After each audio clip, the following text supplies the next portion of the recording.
Start now. So welcome to this 247th edition of Europe Calling. Today, together with in cooperation with the Heinrich Böll Foundation, my name is Maximilian and I'm the Managing Director of Europe Calling and have the pleasure of being your host together with Sarah Ribbert today. And I would like to welcome particularly our panel guests, Bill McKibben and Kleine, but we will introduce them in more detail in a moment. So before we start, some housekeeping remarks. So we'll speak a mixture of German and English, and should you need some support here, you can choose the right language for you at the bottom by clicking on the globe. For that, you can choose your language under the little globe in the control panel where it says interpretation. And as always, with Europe Calling, you can ask your questions and vote on them. Today we'll use Slido. You can find the link in the chat in a moment, and you can ask your questions there and also vote on the question of others. We have 1,500 registration, and so we want to answer the questions that interest most of you. So please indicate your name, because it's sometimes a bit difficult to always announce an anonymous user. And as usual, Europe Calling will be recorded and we will put it on YouTube afterwards. So please keep this in mind when you ask questions. That much concerning housekeeping remarks, and I will pass the floor to Sarah Ribbert for the introduction of our two guests. Sarah. Well, hello also from my side.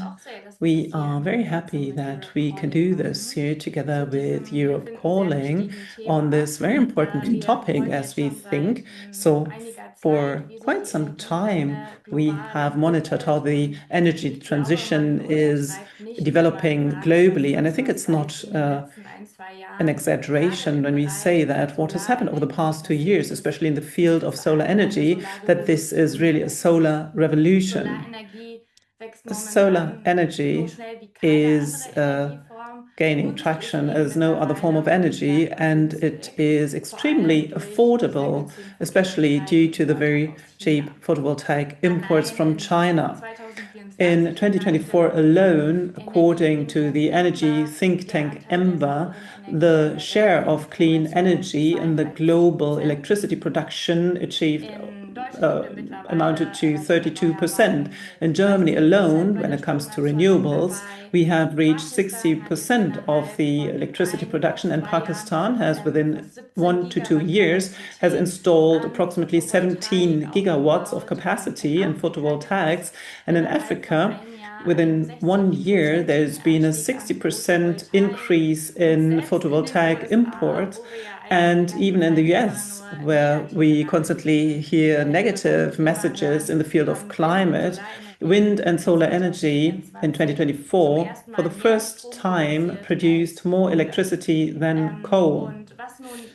And what Bill McKibben, in his new book, Here Comes the Sun, Last Chance for the Climate and a New Chance for Civilization, what he does there in his book is, on the one hand, to analyze the development that I've only touched upon, and he also brings very many concrete examples which show how life changes in concrete terms through solar energy, but he doesn't stop there.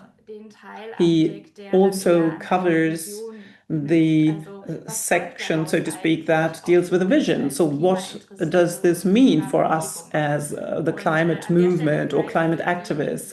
And at this point, maybe for some of you who do not know Bill very well, a few words on him. And I think it's not an exaggeration when I say that Bill is really someone who's been in the environmental movement for a very long time. You've built the movement. And at the end of the 1980s, he also wrote a book on the global warming, which is considered the first of its kind by many people, and which reached a broader public. And afterwards, you wrote numerous other books and articles and published them. And time and again, you pointed to the dramatic consequences of the climate and environmental crisis and of not acting. And the new book, however, strikes a different node. So here you place the sun at the center of a new and positive narrative for the climate movement in which everyone can experience and participate in unlimited solar energy. So to this end, together with the Sun Day movement in September, you organized a day in the US with more than 400 events where people came together in order to celebrate the power of the sun. And you will say much more about it in a moment. And I'm looking forward to your assessment how all this worked out, because it's also very interesting for us in Germany. I think we all know that currently climate policy is not very popular, and also the climate movement is really trying to connect more to people, and also to be able to tell a positive vision and to become or to maintain the capacity to act. And this is why I'm quite happy that apart from Bill McKibben, we also have Kleine with us from Fridays for Future. You are one of the press spokespersons since 2019. You've been in this position, and you also gained some experience in the environment of the Green Party. So during the last legislative period, you worked for Katrin Henneberger in the German Bundestag, the German Parliament, and now you are a member of the staff of Antje Grothus of the Green Party in North Rhine-Westphalia, and you were also one of the main organizers of the Fridays for Future campaign against the planned gas drilling off the North Sea island of Borkum, which has received quite a lot of support from the population and led to a broad alliance. And so this is why I'm also very interested in what you can tell us and how your perspective from Germany and the US, how we can bring the two perspectives together. And with that, I would like to say, let's start. It's great that you're both here, and I hope that this event here can instill us with some hope and encourage us in our fight against the climate crisis. And with that, over to you, Bill. Well, thank you very much. As I understand my assignment, I'm supposed to talk for about 20 minutes here at the start. I'll try to get through that fast because I'm very interested to hear what Mara has to say and everybody else. And thank you very much for indulging my monolingualism and working at least some in English here. I'm afraid, an American all the way through. I will say too that I've been looking forward to doing this because, of course, the story of how we got to where we now are around clean energy, solar energy, has an awful lot to do with Germany and with the Heinrich Böll Foundation and the Green Party. One of the key events happened in America. That was the invention of the solar cell back in 1954 and the first commercial wind turbine back in 1943 here in America. But those would have languished had it not been for the Energiewende at the turn of the century. And in the process, the creation of the demand that allowed the Chinese to get very good at building very cheap solar panels. So I want to try and talk about where we are on that historical timeline now. As Sarah points out, I did back in my youth, way long ago in the lost in the mist 1980s, write what's generally called the first book about what we then known as the greenhouse effect. A book called The End of Nature, which came out all over the world, including in Germany. And I'm sorry to say that all the things that we said were going to happen almost 40 years ago are now happening. We have definitively lost the first round of the climate fight. The temperature of the planet has now warmed dramatically, and human beings and many other species are paying an astonishing and horrific price for that. We see it constantly. 2025 looks like it'll clock in as the second warmest year we've ever recorded, trailing just last year. That means this will be the first year without an El Nino, the hottest year ever without an El Nino. We're on a very steep upward trajectory. We're past the 1.5 degree mark that we set in Paris. Every day we see hideous results of that. In the last few weeks, Hurricane Melissa hit Jamaica with the highest wind speeds we've ever recorded in a cyclone, 252 miles an hour. The same day, we had either the largest or the second largest rainstorm ever recorded on this planet, 5 feet of rain in 24 hours in the Central Highlands of Vietnam. These are the kind of things that cannot happen without the superheated planet that we have created. So we're in a bad place. And of course, that place is made worse by the fact that at least in my country, we're also now seeing a kind of flickering and faltering of democracy and a rise in the power of oligarchs. Against that, there is one piece of big good news, and big enough and good enough that it will take, perhaps, if we work hard on it, significant bites out of both the climate and the authoritarianism crises. And that is this very rapid rise in clean energy around the planet. And just to understand the context, the first 35 years of the climate fight were spent in a world where fossil fuel was relatively cheap and renewable energy was relatively expensive. And that set the constraints for this whole fight. So much of the work that we've done over the years, all of us on this call, so many of the things for which we've gone to jail and whatever else have been about trying to, in some way, raise the price of fossil fuel. So people have worked hard on things like carbon pricing. We've run this massive divestment movement, the largest anti-corporate campaign of its kind in history, now at $40 trillion in endowments and portfolios that have moved out of fossil fuel. We've all worked exceptionally hard to try and block the build out of fossil fuel infrastructure, whether it's the Keystone Pipeline or the work off Bornholm that Mara and her colleagues are engaged in now, or on and on and on. All of this is super important. But 5 years ago or so, we crossed some invisible line where the basic fact flipped.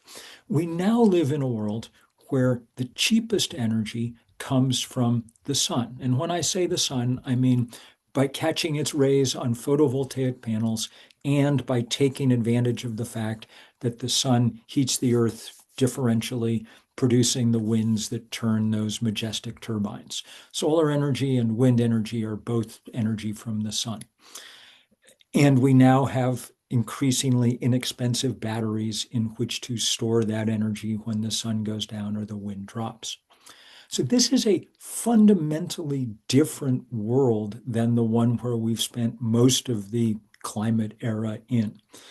And it allows us to think about the problem in different ways. In a sense, I think the job of the climate movement, or one of them, is now to speed this transition that we're going to get anyway. 40 years from now, the planet will run on sun and wind because it's cheap. And economics eventually works its gravitational force, okay? But, and absent the climate crisis, that would be enough.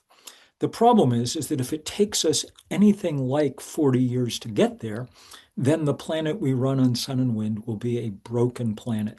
And we are flirting with that now. It's not just the kind of catastrophes that I mentioned earlier, it's the most systemic things on Earth that are now beginning to break down. The jet stream, which draws its power from the temperature differential between the pole and the equator, it is now gone completely wonky because the temperature has warmed so much at the pole that it's no longer stable. We get these high amplitude excursions for the jet stream where it stays stuck for long periods with impossible weather on either side.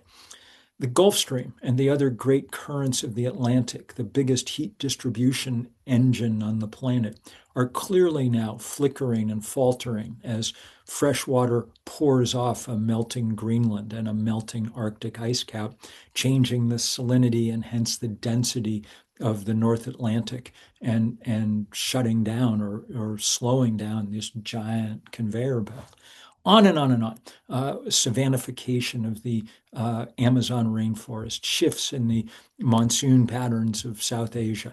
We're seeing the most fundamental shifts. We only have a few years to deal with this, if we even have a few years left. And so one of the things that we have to do is push for the very, very, very rapid transition to clean energy. That rapid transition is possible. It turns out that this technology can be built at an extraordinary pace.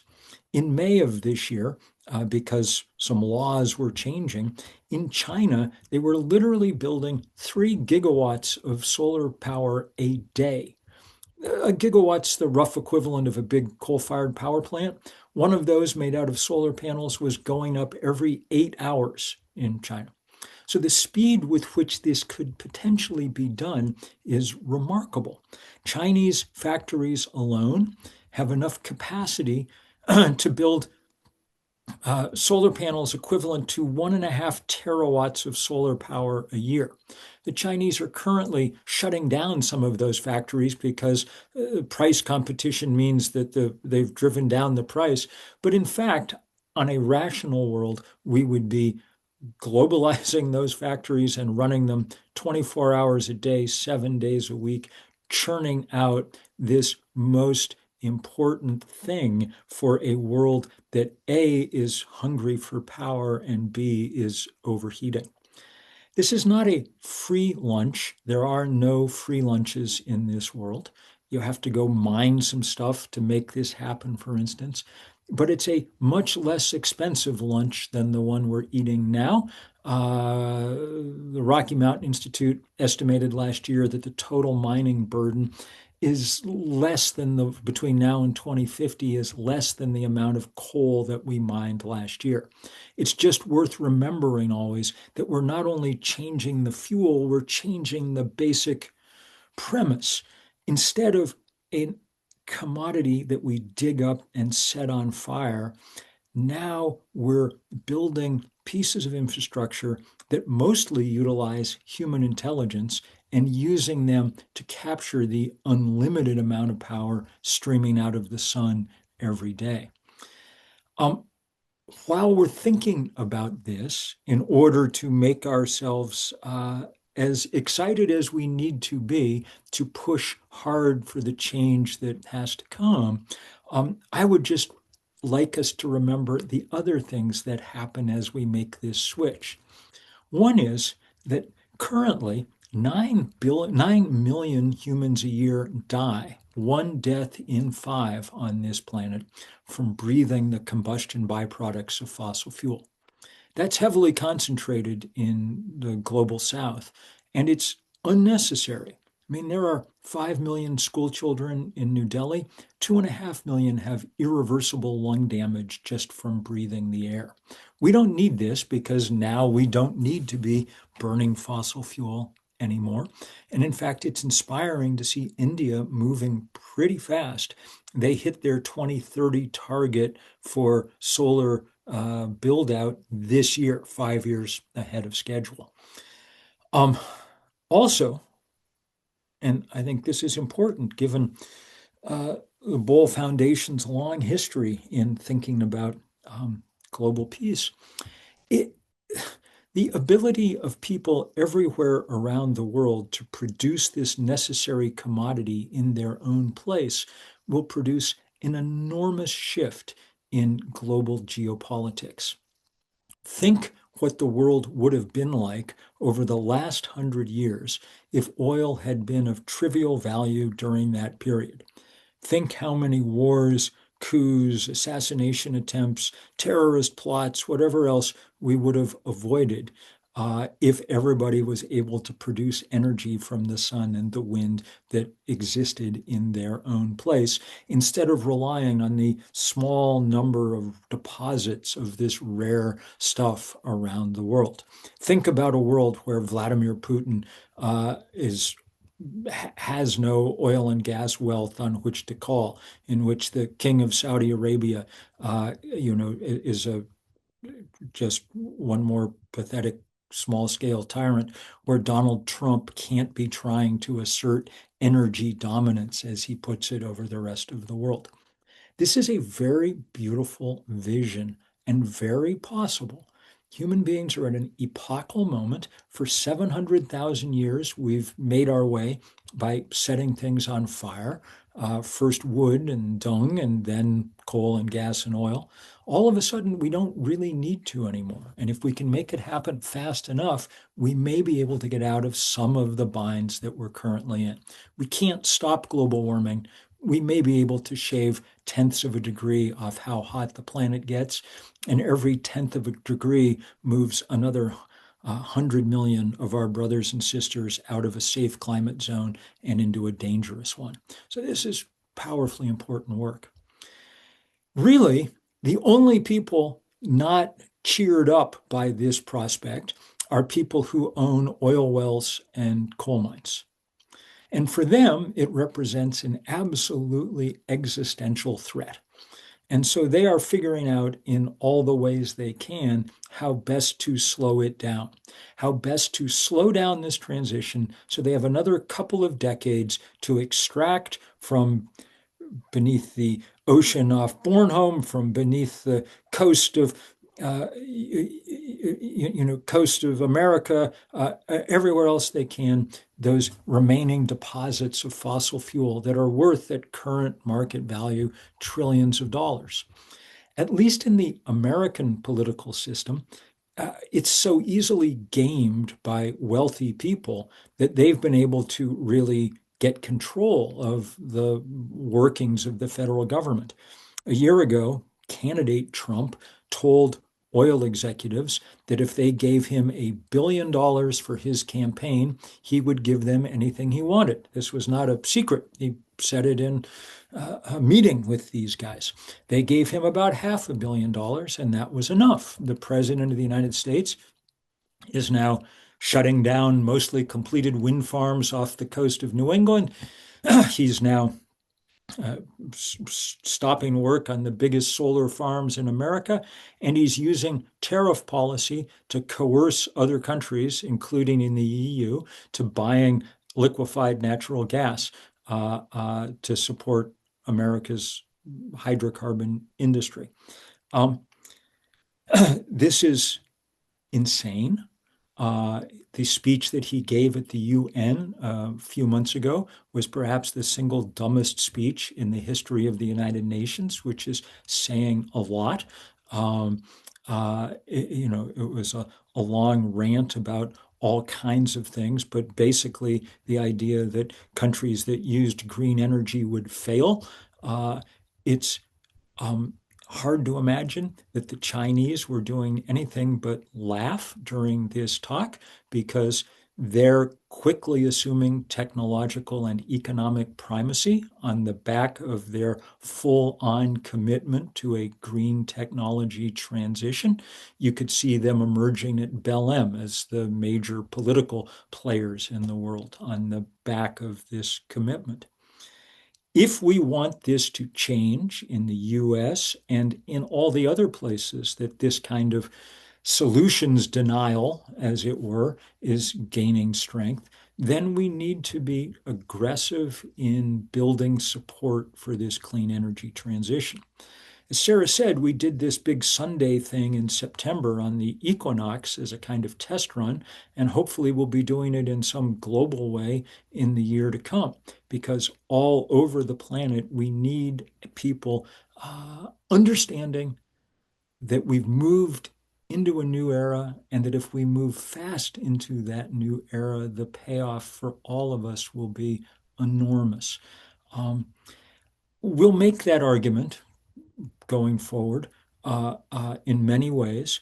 And I mostly spend my time now organizing old people like me. We have this thing in this country we call Third Act.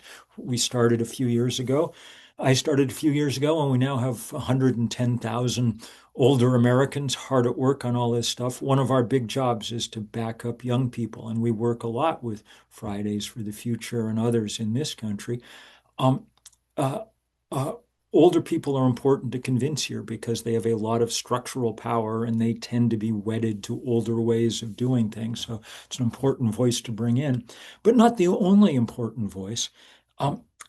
Along with the arguments from climate necessity and economic practicality, I think we also need to be making an argument about how beautiful this transition could be, how beautiful it is. I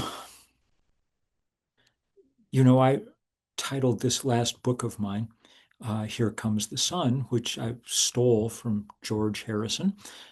It turns out that that's the Beatles song that people listen to more than any other around the world every day on Spotify, because it's a beautiful, optimistic song in a dark time, and because it's about the sun. It turns out, we did a playlist for Sunday, that there are hundreds of great songs about the sun. Every musician worth their salt has done one. The list is a lot longer than the number of good songs about fracking.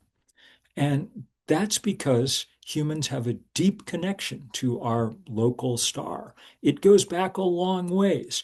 We don't know exactly how prehistoric people thought about things, but they left behind lots of piles of rocks like Stonehenge, and all of them point to the solstice or the equinox.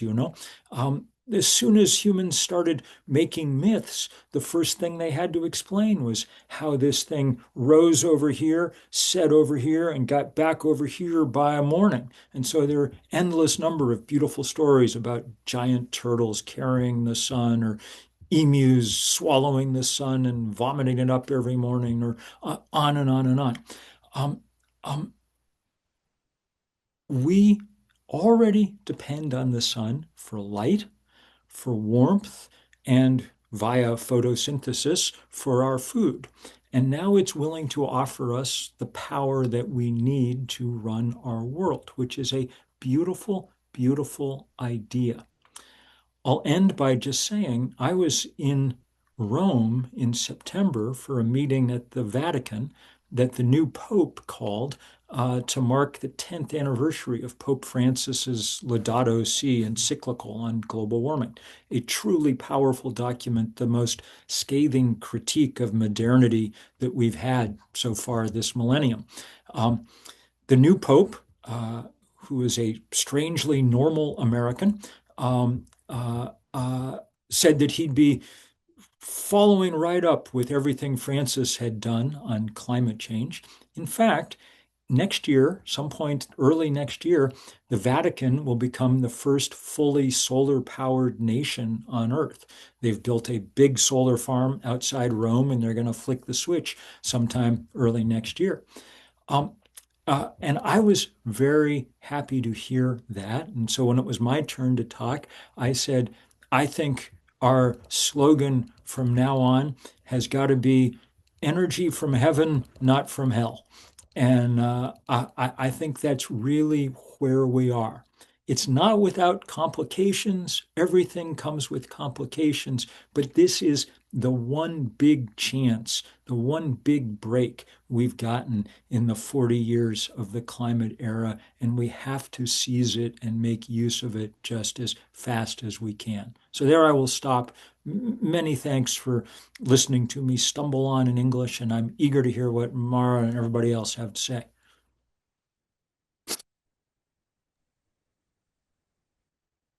Vielen Dank, Bill. Oh, thank you very much, Bill. Over to you, Mara. I would say over to you, Mara, right away.